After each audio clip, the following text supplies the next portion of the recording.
I finally got fed up with being cold in the garage, so I had this sub panel installed.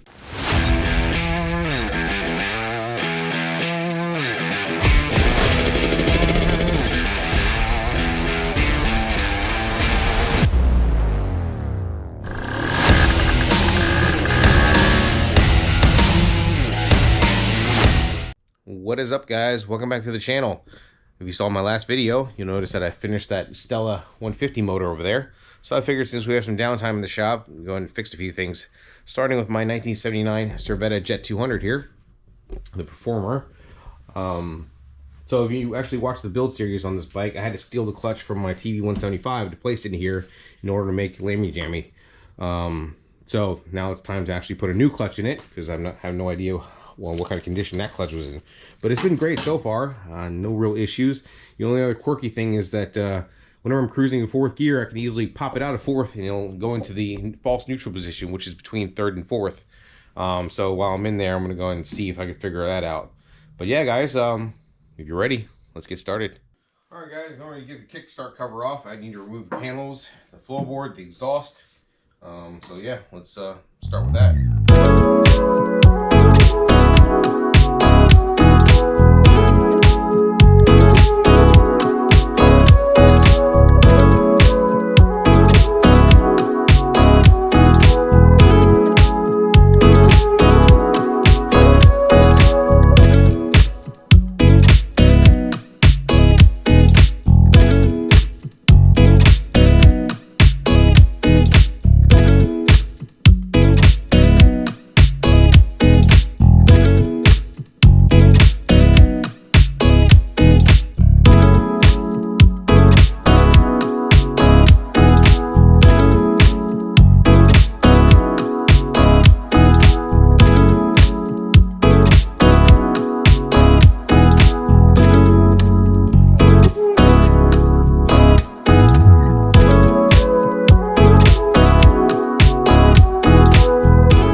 I got the kickstart cover off, and I don't know what it is. It's got a lot of black residue in here. I'm not sure if that's from the clutch or what, but yeah, it's just, yeah, this oil's dirty. Maybe that was an old clutch as well, so it's a good thing we're going to replace it. So yeah, I'll get my clutch tools out and we'll start taking the clutch apart.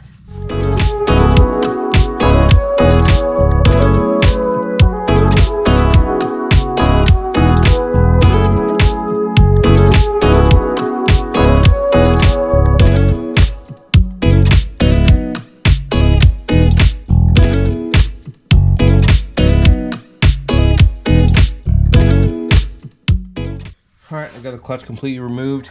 Now I'm going to work on the crown wheel here, front sprocket and the chain, the tensioners, and remove everything so I can get to the end plate here. Take that off and see why it may be jumping out of gear.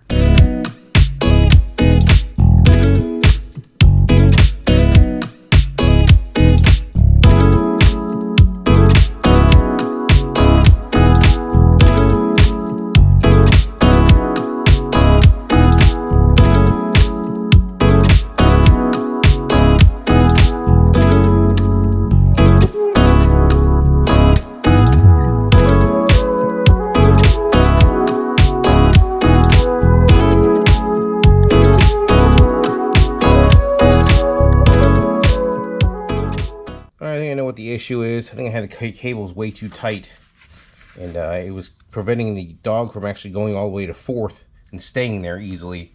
So I went in and loosened the cables a little bit, and it seemed to have made it a lot better. So I can actually go through all the gears and feel the distinctive click that goes in each gear. Yeah, that way that actually takes a little bit for me to yank it out of fourth right now. So I think that should be okay. If not, we'll have to figure it out. But I'm going to try this.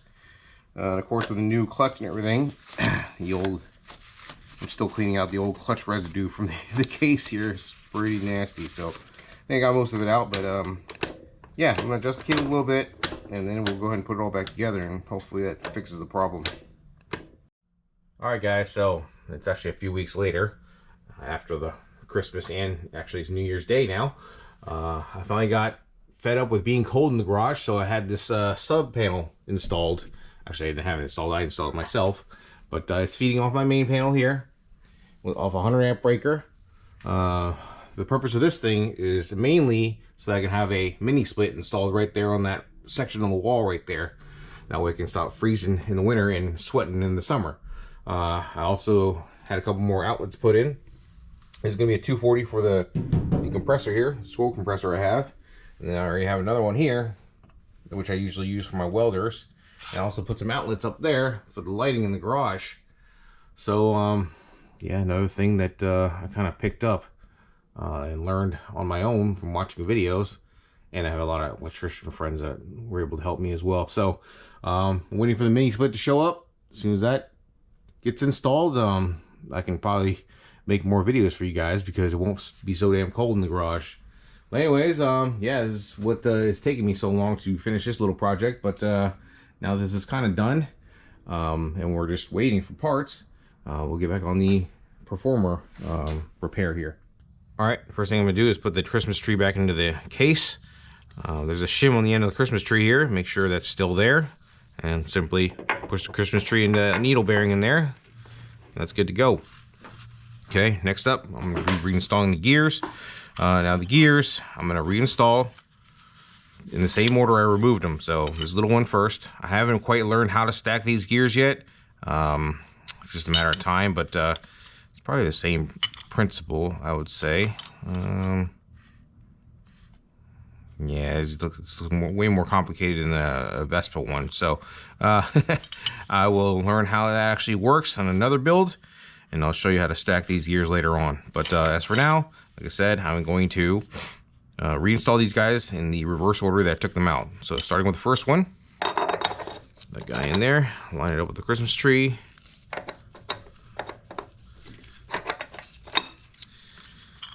That's fourth.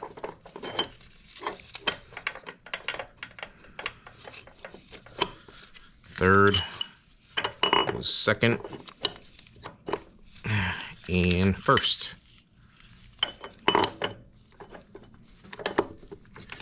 Okay, that's that.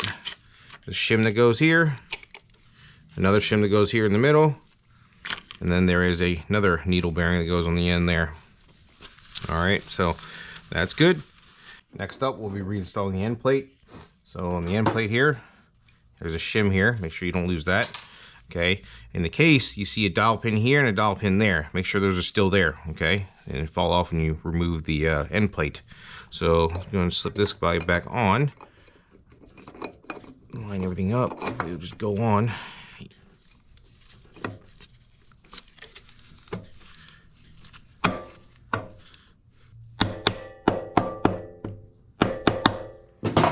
All right, got that back on. Put that shim washer deal back on. That's good. So now I'll put the hardware back on. These 11mm nuts with the lock washers.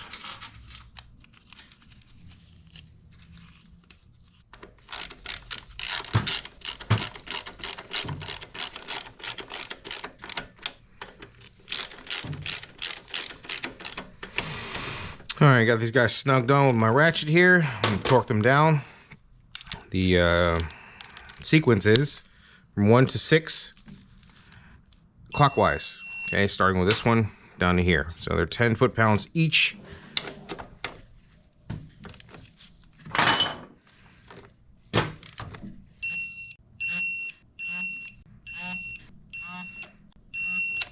Alrighty. The end plate completely reinstalled. Seems to be spinning okay. And it's locked in gear right now, but see if I can get it out of gear. Yeah, I'm gonna jack the wheel up. I'll do that later.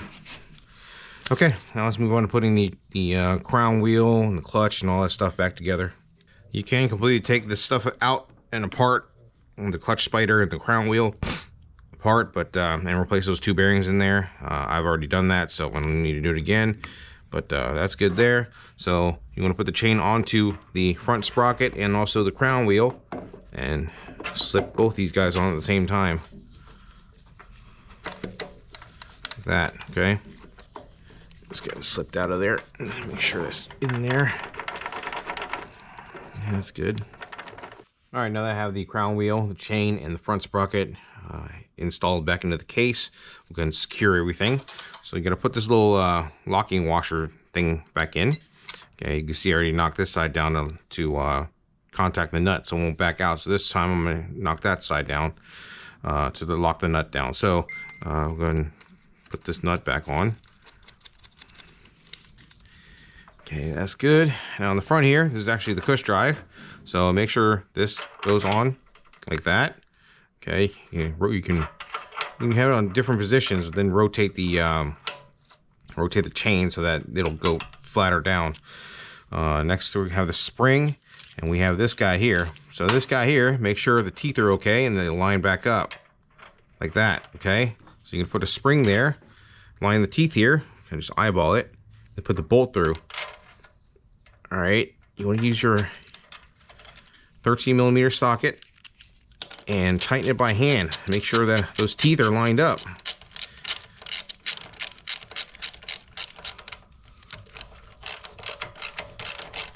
And yep, I just felt it go under the teeth, so that should be good. Okay, that's good. I'm going to put my clutch locking tool back on like that. All right, we're going to torque the front down 28 foot-pounds.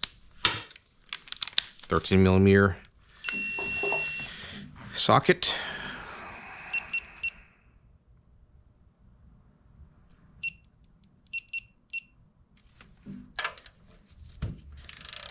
This is the push drive. It will move on you a little bit, so just try to keep it as steady as you can while you torque it down.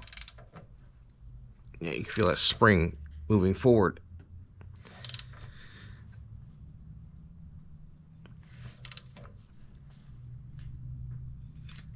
It's still tightening, it's just moving while you're doing it. Okay, 28 Newton meters. I'm sorry, foot-pounds. Rear is a 22 or 22, which is this guy here. 22, and that's gonna be 50 foot-pounds in the back for the crown wheel.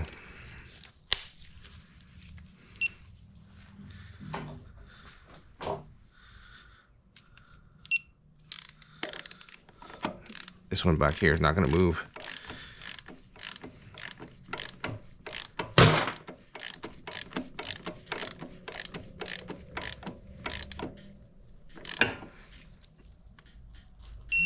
Okay, there we go.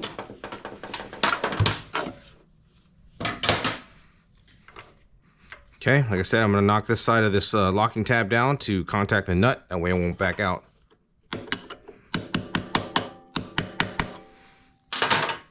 All right, now I got that locked down. We should be able to reload the clutch. Okay, now it's time to reinstall the clutch. As I mentioned, this clutch is actually from my TV 175. The corks look okay, but they might be really old. I'm gonna go in and replace them. So, along with that, I'm gonna replace the springs. So these are the springs here. Got 5 of them. This is the tool that actually lines the springs up. You go and put the clutch basket back in, clutch spider, or whatever this thing is called. So I'm going to load the springs like this.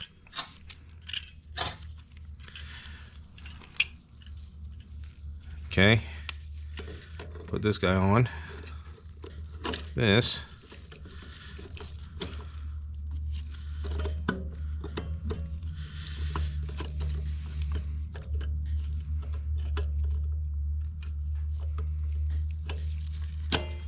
There you go, like that. Okay. So like I said, I'm going to be replacing the corks. So let's discard this one. I already have these cork plates, or these corks, soaking in oil for a while now. So I'm going to place that one there. I'm going to reuse the actual plates, because these are in good shape. And just do new corks.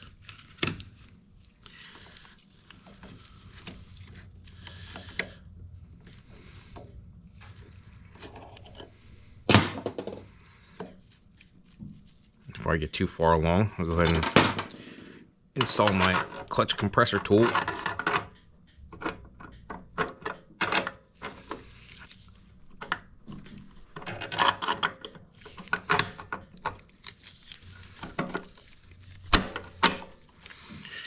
That way it can help me keep those springs in place while I load the corks and the plates.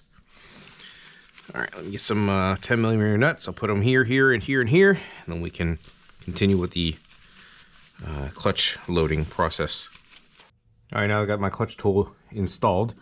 It can actually help me as far as putting the clutches and plates in. So, I got the cork there. Back this bolt out a little bit. Put the next plate in. Then, next cork.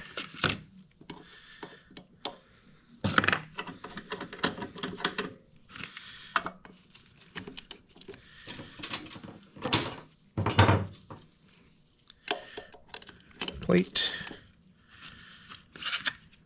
cork, and of course the end plate, and the ring. Now I got everything kind of situated in there. I can actually tighten this guy down, and that way I can actually secure everything into the basket. Now I got all my plates and my corks in this area here. I'll go ahead and tighten the center bolt to compress the clutch springs. Just like that. I'm going to put the corks in the plates in. Hopefully close this guy back up. Let's see.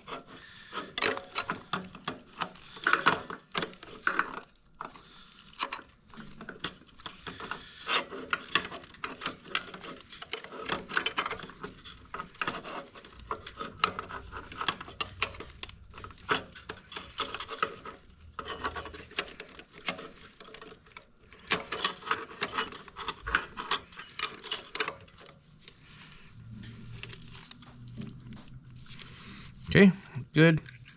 Put the retaining ring back in.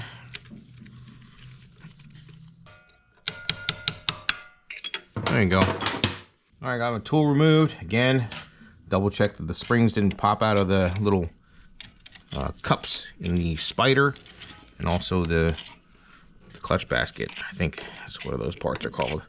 So it looks like they're all lined up. Good to go. Alright, as you can see, I'm using the Evergreen tensioner and guide combo here. Also using the BGM load spreader plate in the middle here. So loosen that up. And when you install these guys, you want the upper, the tensioner to sit in front of the guide here. Okay, the OEM one is vice versa. The tensioner sits in there and the guide sits on the outside. Because if you put this upper tensioner in first, you won't be able to adjust it. Okay, it actually stops here on the load spreader, so it won't go up any higher. I learned that the hard way, so make sure you don't make that mistake. All right, so tension is supposed to be about 6 millimeters of play in front of the front tensioner. Okay, so I'm gonna guess that's about 6 millimeters. I'll tighten this tensioner back down with the load spreader. And grab my mic and we'll make sure. I have my mic here set to about 6 millimeters, and yep, it looks like about 6 millimeters of play, so I'll leave it like that. Okay, I've seen it looser than that and it worked okay. The only thing you don't want is to have it too tight. Okay, so make sure there's at least 6 millimeters of play in front of the tensioner. After that, I'm going to tighten down this load spreader here. These are actually nylock nuts, so just getting tight should be fine. There you go. Still got that play. All right, got all this stuff installed. I'm going to put the kickstart cover back on. You can see I have a brand new BGM gasket that goes in between. Make sure you replace this every time, because otherwise you might have oil leaks. Okay, so like I said, there's a new gasket. I'm going to slip the kickstart cover back on. It just goes a certain way. Sometimes I get it on the first try, so most of the time I don't. Like something like that.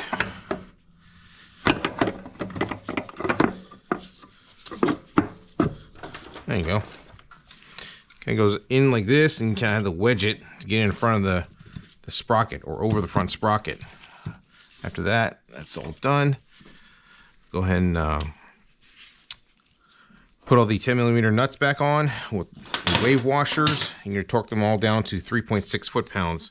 I got the kickstart cover reinstalled. I have all these nuts torqued to 3.6 foot-pounds.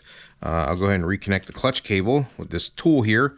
This tool here is actually from K2 Custom Classic, so you use this to kind of move the clutch arm over, and you can put the trunnion back onto the arm here.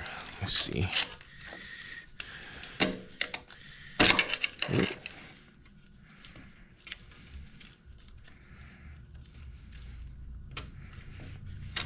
Like that. It's really loose now. I've adjusted a little bit. Let's see.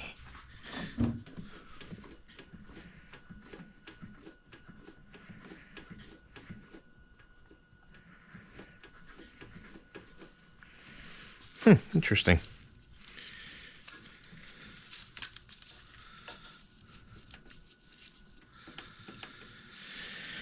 Well, looks like I have to adjust that cable anyway, so I'll loosen that trunnion right there and tighten up this arm, and then hopefully I'll fix it. It's probably because it's a new clutch, but we'll see. All right, that's on. Next thing I'm gonna do is throw the exhaust back on.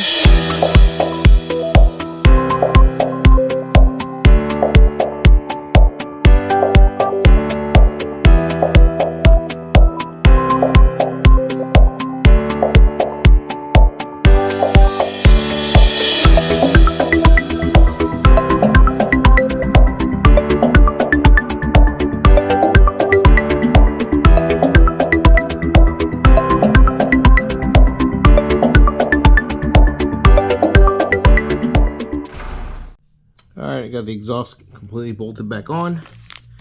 Looks pretty good. Okay, next thing I'm going to do is put some oil in the crankcase.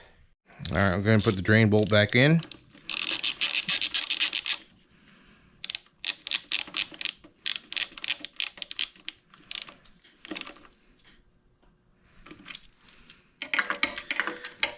Open the fill bolt, which is that one there.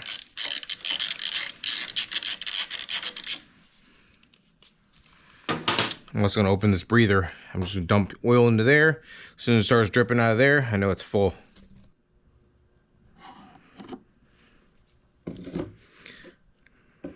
Alright, there you go. It's actually started dripping out of the case.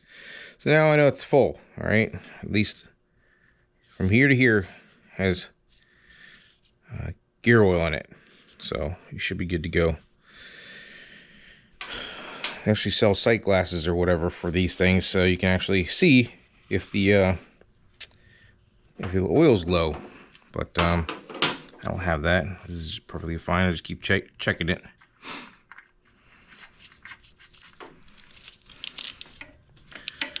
Tighten this guy back on.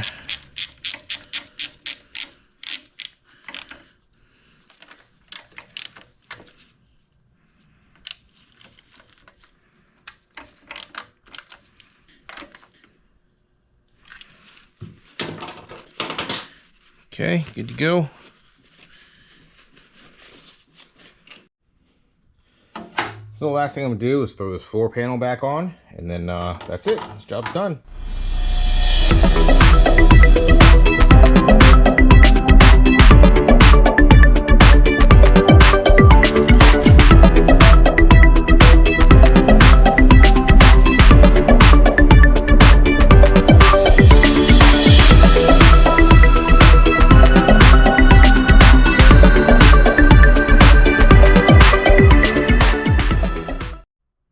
Ooh, I got that panel back on. That was kind of a pain to get everything lined back up, but I got it.